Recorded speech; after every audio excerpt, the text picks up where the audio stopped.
تا حالا به کسی دقت کردی که هیچ وقت عکس خودش رو تو شبکه‌های اجتماعی نمیذاره؟ نه سلفی، نه عکس تولد، نه حتی یه پست معمولی از خودش. تو دنیایی که همه دنبال لایک و توجهن، این آدما یه جورایی نامرئین. ولی روانشناسا میگن این یه رفتار اتفاقی نیست. پشتش کلی معنی و نشونه وجود داره. از اعتماد به نفس گرفته تا طرز فکر و حتی سلامت احساسی. بریم ببینیم داستان از چه قراره. مورد اول، حریم خصوصی براشون مهمتر از محبوبیته. آدمایی که کمتر پست میذارن معمولا خیلی به حریم شخصیشون اهمیت میدن. یعنی براشون مهمه که کنترل کنن بقیه چی ازشون ببینن یا دربارشون بدونن.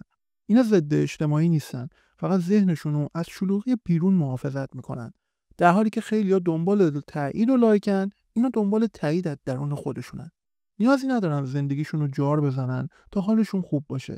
چون همین حالا حس امنیت درونی رو دارن. مورد دوم، خودشونو خوب میشناسن. تحقیقات نشون داده کسایی که کمتر خودشون رو تو فضای مجازی نشون میدن معمولا خودآگاهی بالایی دارن. یعنی میدونن چی میخوان، چی براشون ارزش داره و دنبال چی هن.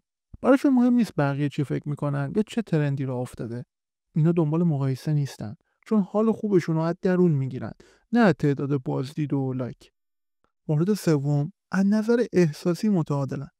کسایی که کمتر پست میذارن معمولا اعتماد به نفسشون از نوع پایداره. یعنی اونقدر خودشون رو قبول دارن که لازم نمیبینن هر روز از خودشون مدرک بفرستن برای بقیه. نیازی به اون توجه ندارن تا احساس ارزش کنن. روانشناسا میگن این نوع آدم ها معمولا آرومترن و اضطراب کمتری هم دارن و تمرکزشون روی اهداف واقعی دنیای بیرونه، نه روی ظاهر زندگی توی صفحه ها. شماره 4، بیشتر اهل فکرن تا نمایش. آدمایی که زیاد پست نمیذارن معمولا درونگرا یا دقیقن. قبل از اینکه حرف بزنن یا چیزی منتشر کنن حسابی فکر میکنن. وقتی پستی میذارن پشتش معنی یا ارزش خاصی داره، نه فقط دیده شدن. روانشناسا به این میگن مرکز قضاوت درونی.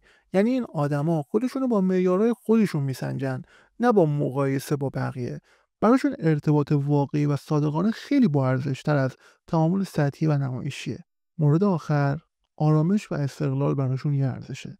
وقتی کسی تصمیم میگیره خودش رو زیاد به اشتراک نذاره، معمولا یعنی از تنها بودن یا دیده شدن نمیترسه، بلکه یاد گرفته آرامش و حریم خودش رو حفظ کنه. اونا زندگیشون رو برای خودشون زندگی میکنن، نه برای نگاه بقیه. پس اگه یه نفر رو میبینی که عکس خودش رو پست نمیکنه، لزومی نداره فکر کنی خجالتیه، بی‌اعتماد به نفسه یا منزویه. شاید فقط یاد گرفته خودش رو تو سکوت دوست داشته باشه. و راستش تو دنیایی که همه دنبال دیده شدنن، گاهی واقعی ترین آدما همونایین که ترجیح میدن ساکت بمونن. کدوم یکی از این موارد رو بیشتر شبیه خودت میدونی؟ حتما برام کامنت کن. تا ویدیوی بعدی، خدا نگهدار.